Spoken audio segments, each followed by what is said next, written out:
के खिवैया माझी नदिया के धारे, एक छोर छोड़े ढूंढे दूसरे किनारे। लहर लहर गहरा सागर माझी, लहर लहर गहरा सागर किसने था जानी रे। राह में जो भटकी लहरें उनकी ये कहानी रे। गाते गाते पार ले जा, गाते गाते पार माझी, गाते गाते पार माझी, गाते गाते पार ले जा माझी।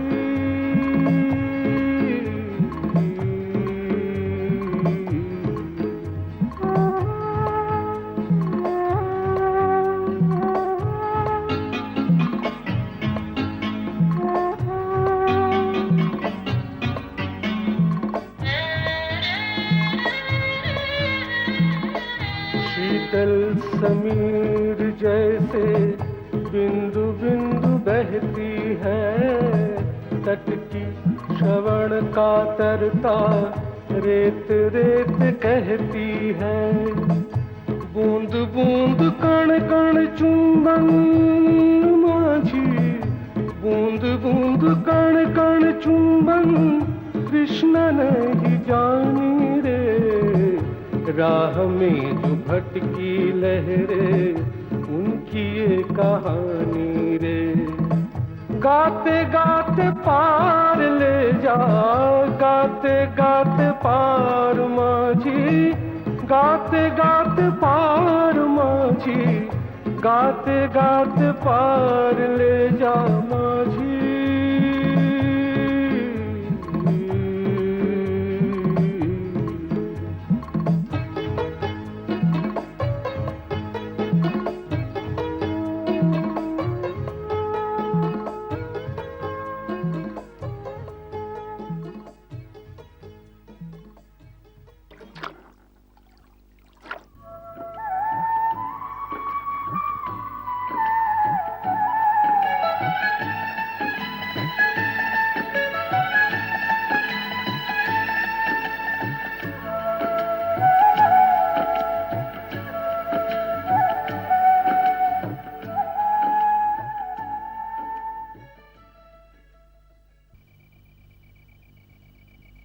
ब्याह के बाद ज्यादातर हम पियर में ही रहते थे। ससुराल तो कभी कभी जाते थे। जब हम 13 बरस के हुए तो घर वालों के साथ एक बार पुरुषोत्तम दर्शन गए और वापस लौटते वक्त एक दुर्घटना का शिकार हो गए,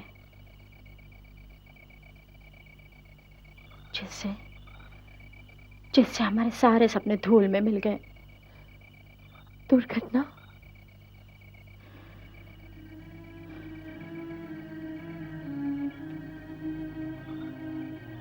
उड़ीसा से लौटते वक्त रास्ते में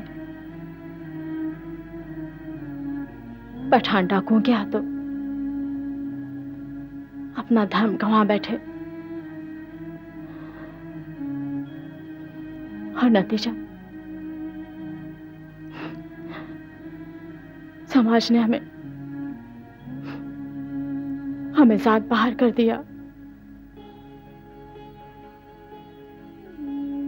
सुना है नौ कुमार के पिता अपने जाति भ्रष्ट समधी के साथ साथ अपने पुत्र वधू को भी त्यागने की सोच बैठे। क्या कह रहे हो? जरा आहिस्ता बोलो, पद्मा सुन लेगी तो। एक न एक दिन तो वो सुनेगी ही। ये बात क्या तुम उससे छुपाए रख सकोगी? तुम्हारी वजह से मेरी पद्मा की किस्मत फूटी है।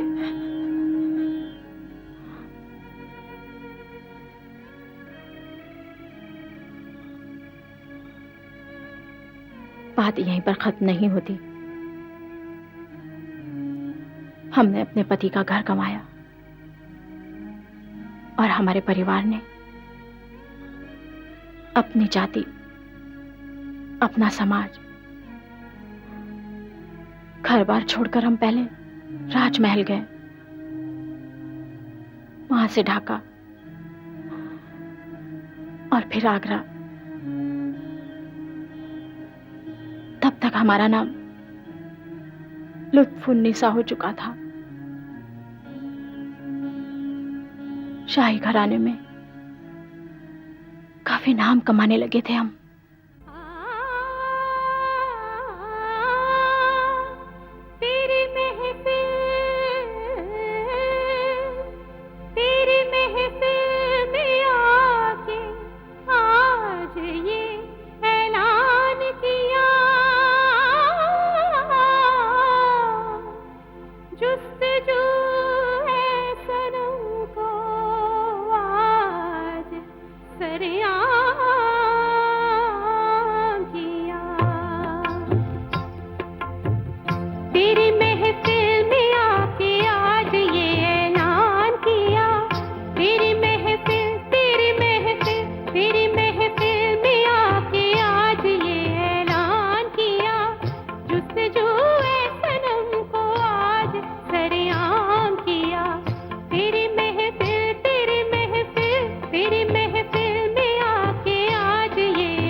ऐसे क्या देख रहे हैं?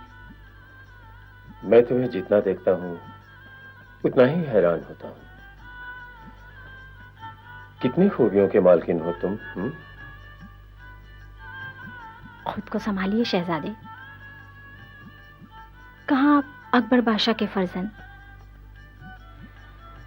और कहाँ हम इस सल्तनत के गुलाम उमरा की एक नाचीज बेटी। तो क्या मैं ये समझ लूं कि तुम मुझे ठुकरा रही हो, या तुम किसी और को अपनी नजरों में बसा चुकी हो? शहजादे के दिल में इस गलतफहमी के पैदा होने की वजह जान सकते हैं हम? मैं देख रहा हूं कि कई दिनों से तुम उसे नजरें चुरा रही हो। ये आपकी गलतफहमी है शहजादे।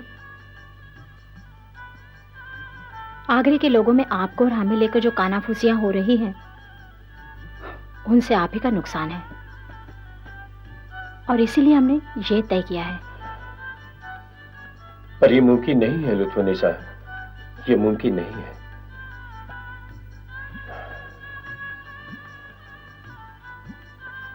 लुत्फुन्निसा, हम तुम्हारे बगैर नहीं रह सकते। नहीं, कोई ना कोई तरकीब तो सोचनी ही पड़ेगी, कोई भी एक तरकीब।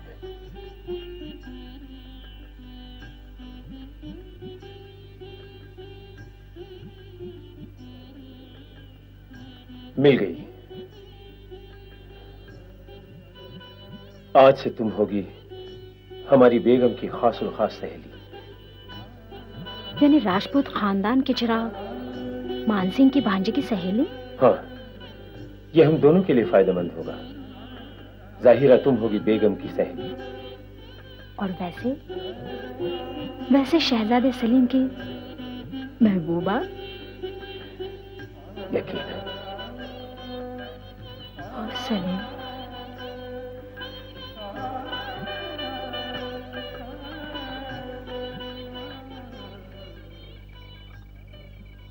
हमारा ये सपना भी बिखर गया। मेहरुन्निसा को देखने के बाद सलीम के दिलो दिमाग पर छा गई वो, और मेहर से हारने को दिल नहीं माना। इसीलिए सलीम के बेटे खुसरो को आगरे का बादशाह बनाने की साजिश तैयार हुई। उड़ीसा आई।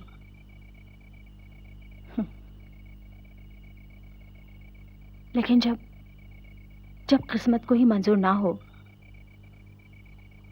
तो कोई क्या कर सकता है भला। रास्ते में ही खबर मिली कि अकबर बादशाह अब इस दुनिया में नहीं रहे। हर तख्त पर सलीम बैठ चुका है। साजिश नाकामयाब हुई। उड़ीसा से लौटते वक्त रास्ते में ही मिल गए थे वो। कौन? हमारे शौहर और तुम्हारे पति।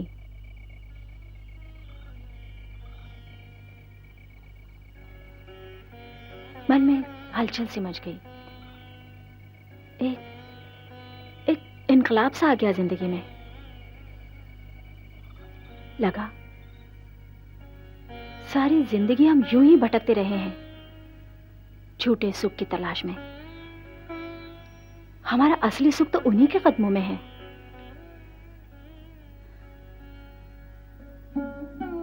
और इस बात का एहसास होते ही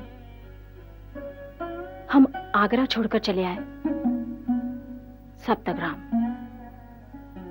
उनसे मिले लेकिन उनको ना पा सके।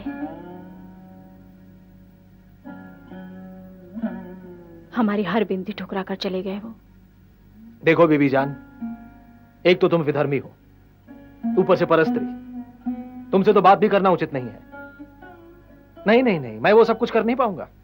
तुमसे मेरी किसी भी तरह की मुलाकात ठीक नहीं होगी।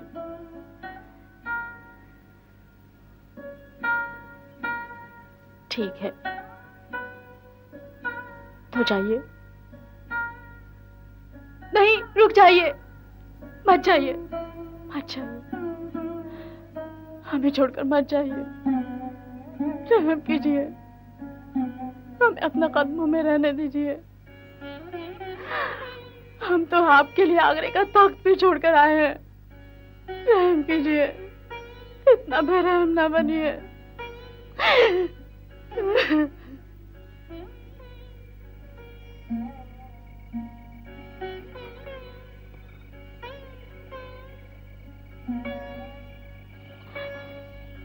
अपना ये अपमान हमसे बर्दाश्त नहीं हुआ। लगा जैसे औरत साथ की शख्सियत को नकारा गया है। और इसका बदला लेने के लिए भेस बदलकर हम तुम लोगों के घर की तरफ निकल पड़े। क्यों? क्या सोचकर तुम वेश बदलकर हमारी घर की ओर आई? तुम्हें तुम्हारे पति से हमेशा हमेशा के लिए जुदा करने की नीयत से।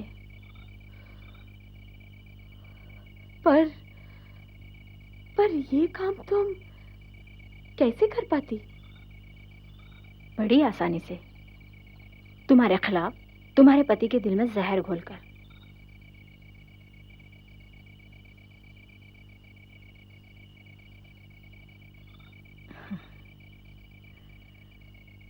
हर वो सब छोड़ो, अब हम वो सब काम नहीं करेंगे। हाँ, अगर तुम हमारी सलाह के मुताबिक चलोगी तो उससे हमारा मकसद तो पूरा होगा ही, साथ में तुम्हारा भी भला होगा।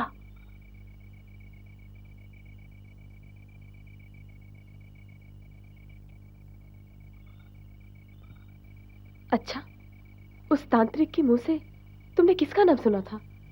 तुम्हारा नाम कपाल कुंडला। तुम्हारे मंगल या अमंगल की कामना करते हुए वो कोई होम कर रहा था। होम खत्म होने तक हम वहीं बैठे रहे।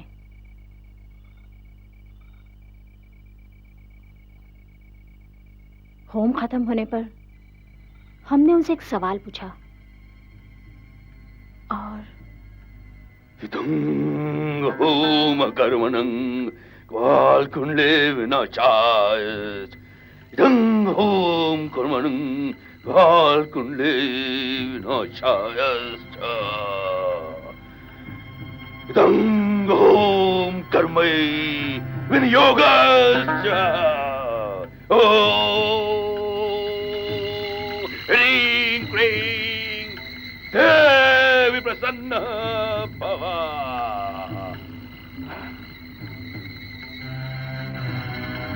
शुभमस्तु।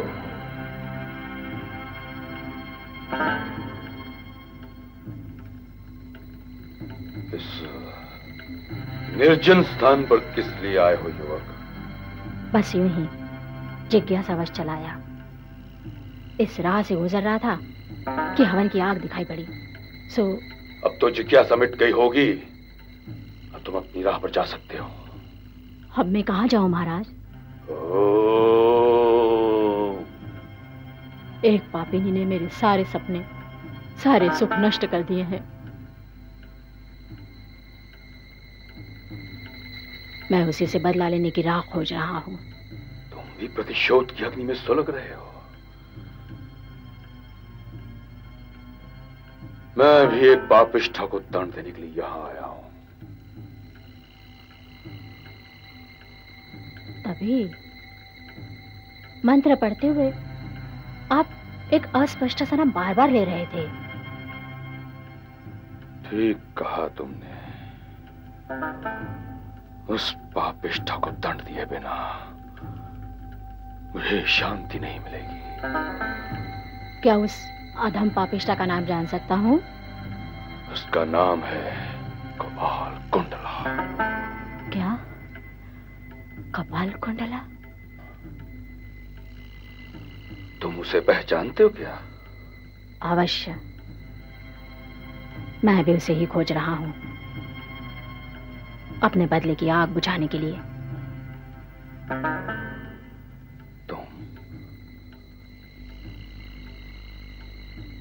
तुम भी उस पापिष्ठा को दंड देना चाहते हो?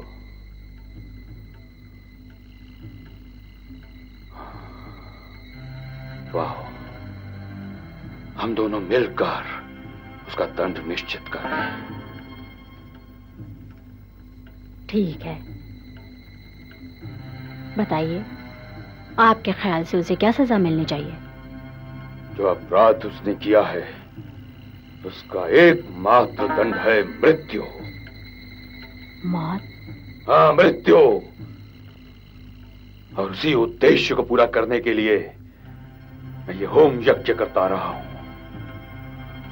क्यों? क्या तुम इसके लिए सहमत नहीं हो? नहीं, यानी मैं समझता हूं मौत तो सबसे बड़ी सजा है। और कपाल कुंडला इतनी बड़ी अपराधिनी तो नहीं। मूर्ख हो तुम।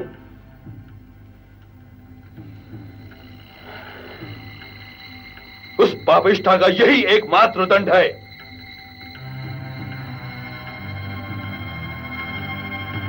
तनिक सोचो, एक ही नारी ने मेरी साधना के सारे सुफल ध्वंस कर दिए और तुम्हारे जीवन का सारा आनंद छीन लिया।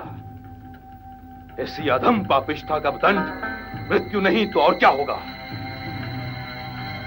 सुनो युवक, उस पापिष्ठा की मृत्यु अनिवार्य है और इस कार्य में तुम्हें मेरी सहायता करनी है।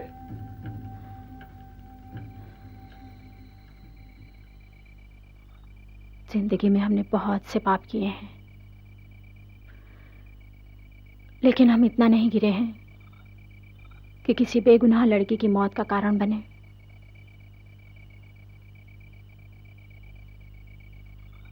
सो तांत्रिक की बात पर हम राजी नहीं हुए। हाँ, उस दिन छुपकर मैंने भी ऐसी एक बात सुनी थी। अच्छा, तुम जानती हो वो तांत्रिक कौन है? क्यों नहीं, उन्होंने ही मुझे पाला पोसा है, कापालिक। हाँ, वही।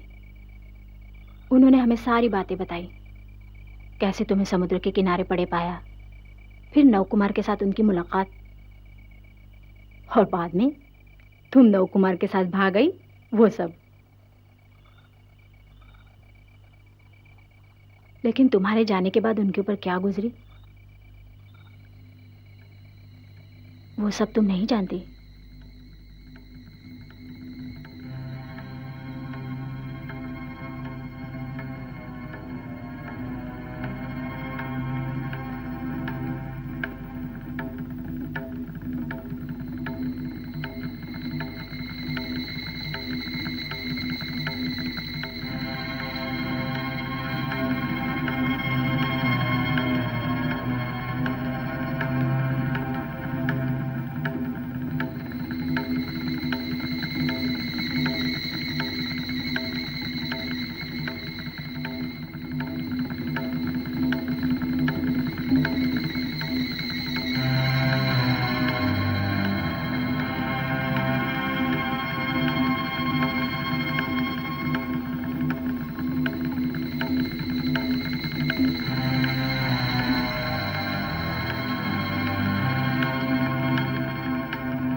अब कापाली के दोनों हाथ बेकार हो चुके हैं,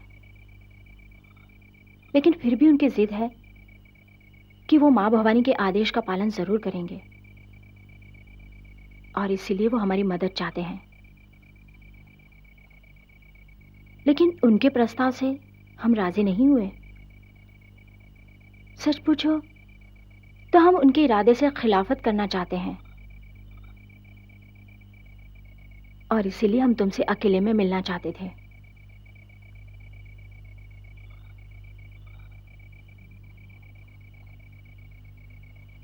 तुम ये मत सोचो कि इस भेंट के पीछे हमारा कोई स्वार्थ नहीं है। स्वार्थ है।